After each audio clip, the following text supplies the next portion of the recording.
Students, हमारे पास सामान्य हिंदी का कक्षा 12 का 2025 बोर्ड परीक्षा में आया हुआ पेपर है। यह पेपर का छठा सेट है। इसका कोड आप देख सकते हैं 302 HM है। जैसा ये पेपर है बिल्कुल इसी तरह का आपका पेपर बोर्ड परीक्षा में आएगा। आपका पेपर 100 नंबर का होता है। आइए देखते हैं इसमें कौन कौन से क्वेश्चन आए हुए हैं।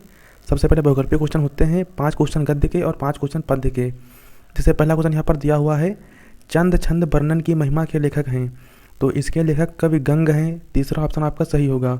अगला क्वेश्चन है, वर्तमान युग में हिंदी गद्य की प्रमुख भाषा है, तो हिंदी गद्य की प्रमुख भाषा खड़ी बोली है। तीसरा ऑप्शन आपका सही होगा। अगला क्वेश्चन है, ज्ञानोदय पत्रिका के संपादक हैं, तो ज्ञानोदय पत्रिका के संपादक कन्हैयालाल मिश्र प्रभाकर जी हैं। चौथा ऑप्शन आपका सही होगा। वसुधा और ज्ञानोदय इसके जो संपादक कन्हैयालाल मिश्र प्रभाकर जी हैं। अगला क्वेश्चन है, आधुनिक हिंदी एकांकी के जनक माने जाते हैं, तो एकांकी के जनक राम कुमार वर्मा जी माने जाते हैं। दूसरा ऑप्शन आपका सही होगा। अगला क्वेश्चन है, हरिशंकर परसाई एक ख्यात लब्ध लेखक हैं, तो ये लेखक हैं व्यंग्य विधा के। चौथा ऑप्शन आपका सही होगा। अगला क्वेश्चन है, अब पद्य के क्वेश्चन दिए हुए हैं।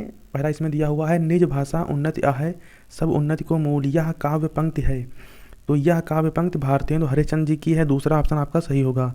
अगला क्वेश्चन है, तार सप्तक के कवियों को राहों के अन्वेषी किसने कहा है, तो राहों के अन्वेषी सच्चिदानंद हीरानंद वात्स्यायन अगेय जी ने कहा है। चौथा ऑप्शन आपका सही होगा। अगला क्वेश्चन देखते हैं, फिर है, अयोध्या सिंह उपाध्याय हरिऔध की रचना है, तो इनकी रचना वैदेही वनवास है। वैदेही वनवास, रसकलश, कृष्ण शतक, पद्य प्रसून, ये सब जो है अयोध्या सिंह उपाध्याय हरिऔध जी की रचनाएं हैं। अगला क्वेश्चन, निम्नलिखित में से कौन प्रगतिवादी कवि नहीं है, तो गिरिजा कुमार माथुर जी प्रगतिवादी कवि नहीं है। चौथा ऑप्शन आपका सही होगा। अगला क्वेश्चन है, इसमें लास्ट प्रकृति के सुकुमार कवि हैं, तो प्रकृति के सुकुमार कवि सुमित्रानंदन पंत जी को कहा जाता है। तीसरा ऑप्शन आपका सही होगा। यह ध्यान रखिएगा, कई बार क्वेश्चन ये पूछा गया है। प्रकृति के सुकुमार कवि सुमित्रानंदन पंत जी हैं। अगला क्वेश्चन देखते हैं, क्वेश्चन नंबर 3 दिया हुआ है। अब नीचे ये गद्यांश दिया हुआ है। जैसे पहला इसमें लिखा है, भाषा स्वयं संस्कृत का एक अटूट अंग है। इस तरह से ये गद्यांश दिया हुआ है। नीचे इसमें 5 क्वेश्चन दिए हुए हैं। पाठ का शीर्षक एवं लेखक का नाम लिखिए। रेखांकित की व्याख्या कीजिए। उद्भूत और परंपरागत शब्दों के अर्थ लिखिए। इस तरह से ये 5 क्वेश्चन दिए हुए हैं। और अथवा में दूसरा गद्यांश दिया हुआ है, मातृभूमि पर निवास करने वाले मनुष्य राष्ट्र का दूसरा अंग है। इस तरह से दूसरा गद्यांश दिया हुआ है और इस पर भी आधारित नीचे 5 क्वेश्चन दिए हुए हैं। तो इन दोनों गद्यांशों में से आपको अच्छे से जो आ रहा हो एक आप कर लीजिएगा। 5 क्वेश्चन दिए हुए हैं, पाँचों के उत्तर आपको देना है। सभी क्वेश्चन 2-2 नंबर के हैं। ये 10 नंबर का है गद्यांश और पद्यांश भी आपका 10 नंबर का आता है। क्वेश्चन नंबर 4 में जैसे पद्यांश दिया हुआ है, एक पद्यांश ये दिया हुआ है, क्या कर सकती थी मरी मंथरा दासी। इस पर आधारित नीचे 5 क्वेश्चन दिए हुए हैं। और अथवा में दूसरा पद्यांश दिया हुआ है, सामने टिकते नहीं वनराज पर्वत डोलते हैं। इस तरह से ये दूसरा पद्यांश दिया हुआ है और इस पर भी आधारित नीचे 5 क्वेश्चन दिए हुए हैं। तो इन दोनों पद्यांशों में से भी आपको एक पद्यांश करना है, जो आपको अच्छे से आ रहा हो कर लीजिएगा। अगला क्वेश्चन नंबर 5 देखते हैं, निम्नलिखित में से किसी एक लेखक का साहित्यिक परिचय देते हुए उनकी प्रमुख कृतियों का उल्लेख कीजिए। नीचे 3 लेखक दिए हुए हैं, हजारी प्रसाद द्विवेदी, वासुदेव शरण अग्रवाल, हरिशंकर परसाई। तो इन 3 में से आपको जिसका अच्छे से आ रहा हो उसका आपको साहित्यिक परिचय, जीवन परिचय, रचनाएं लिखना है। 5 नंबर का है ये। अगला क्वेश्चन दिया हुआ है, निम्नलिखित में से किसी एक कवि का साहित्यिक परिचय देते हुए। अब नीचे 3 कवि दिए हुए हैं, सुमित्रानंदन पंत, रामधारी सिंह दिनकर और मैथिली शरण गुप्त। तो इन तीनों कवियों में से आपको जिसका अच्छे से आ रहा हो एक आपको लिखना है। 5 नंबर का ये भी है। अगला क्वेश्चन नंबर 6 है। अब ये क्वेश्चन कहानी से दिया हुआ है। बहादुर कहानी का सारांश अपने शब्दों में लिखिए। अथवा में दूसरा दिया हुआ है, पंचलाइट कहानी के उद्देश्य को अपने शब्दों में लिखिए। तो इन दोनों में से आपको जो अच्छे से आ रहा हो एक आपको करना है। ये भी 5 नंबर का है। अधिकतम शब्द सीमा 80 शब्द दी हुई है, तो इसको भी आप कर लीजिएगा। अगला क्वेश्चन नंबर 7 दिया हुआ है। अब क्वेश्चन नंबर 7 जो है ये खंडकाव्य का है। जितने भी खंडकाव्य हैं सारे खंडकाव्य यहाँ पर दिए हुए हैं और सभी खंडकाव्यों में 2-2 क्वेश्चन दिए हुए हैं। आपको केवल किसी एक खंडकाव्य के एक प्रश्न का उत्तर देना है। आपके वहाँ जो खंडकाव्य पढ़ाया जाता है उसका आपको करना है। जैसे हमारे यहाँ श्रवण कुमार पढ़ाया जाता है, तो श्रवण कुमार में यहाँ पर 2 क्वेश्चन दिए हुए हैं। श्रवण कुमार खंडकाव्य के मार्मिक प्रसंगों का उदाहरण से वर्णन कीजिए। अथवा में दिया हुआ है, श्रवण कुमार खंडकाव्य के आधार पर दशरथ का चरित्र चित्रण कीजिए। तो श्रवण कुमार खंडकाव्य के जो 2 क्वेश्चन दिए हुए हैं इनमें से आपको केवल एक करना है। 5 नंबर का खंडकाव्य आता है। अगला क्वेश्चन देखते हैं। अब खंड खा दिया हुआ है। खंड खा में संस्कृत और व्याकरण के क्वेश्चन होते हैं। क्वेश्चन नंबर 8 इसमें दिया हुआ है, पहला वाला। नीचे 2 संस्कृत के गद्यांश दिए हुए हैं। कह रहा है, दिए गए संस्कृत गद्यांशों में से किसी एक का ससंदर्भ हिंदी में अनुवाद कीजिए। 2 गद्यांश दिए हैं, आपको इनमें से जो अच्छे से आ रहा हो एक का आपको संदर्भ लिखना है और फिर इस गद्यांश का हिंदी में अनुवाद करना है। 2 नंबर का संदर्भ है, 5 नंबर का अनुवाद है, टोटल ये 7 नंबर का है।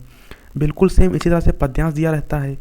खा में जो है पद्यांश दिया हुआ है, नीचे 2 पद्यांश दिए हुए हैं, तो इन दोनों में से भी जो आपको अच्छे से आ रहा हो एक आपको करना है। 2 नंबर का संदर्भ, 5 नंबर का हिंदी में अनुवाद, 7 नंबर का ये भी है। अगला क्वेश्चन नंबर 9 देखते हैं। निम्नलिखित मुहावरों और लोकोक्तियों में से किसी एक का अर्थ लिखकर वाक्य में प्रयोग कीजिए। नीचे 4 दिए हुए हैं, नाक का बाल होना, टोपी उछालना, हाथ कंगन को आरसी क्या, पड़े फारसी बेचे तेल। तो ये जो है 4 दिए हुए हैं, इनमें से आपको कोई केवल एक करना है। पहले आपको इसका अर्थ लिखना है और फिर वाक्य में प्रयोग करना है। अगला क्वेश्चन नंबर 10 दिया हुआ है। अपठित गद्यांश पर आधारित निम्नलिखित प्रश्नों के उत्तर दीजिए। नीचे एक गद्यांश दिया हुआ है, इसको आपको पढ़ना है अच्छे से और नीचे 3 क्वेश्चन दिए हुए, इनके आपको उत्तर देना है। 2 गद्यांश दिए हुए हैं अथवा में करके, तो इन दोनों में से आपको जो अच्छा लगे एक आप इसमें से कर लीजिएगा। नीचे 3 क्वेश्चन दिए हुए हैं, तो इन क्वेश्चन के आंसर आपको इसी गद्यांश में मिल जाएंगे। 5 नंबर का आपका ये गद्यांश है। अगला क्वेश्चन नंबर 11 दिया हुआ है। अब ये व्याकरण के क्वेश्चन है। निम्नलिखित शब्द युग्मों का सही अर्थ चयन करके लिखिए। तरंग और तुरंग ये दिया हुआ है, तो तरंग लहर को कहते हैं और तुरंग घोड़ा को कहते हैं, तो दूसरा ऑप्शन आपका सही होगा। फिर अगला है कंकाल और कंगाल, तो कंकाल जो है अस्थिपंजर हो जाएगा और कंगाल निर्धन हो जाएगा, ठीक है। और दूसरा जो है सा में दिया हुआ ढांचा और गरीब, तो ये नहीं होगा, दूसरा ऑप्शन आपका सही होगा, अस्थिपंजर और निर्धन, ये वाला सही होगा। अगला क्वेश्चन दिया हुआ है। निम्न के शब्दों में से किसी एक शब्द के 2 सही अर्थ लिखिए।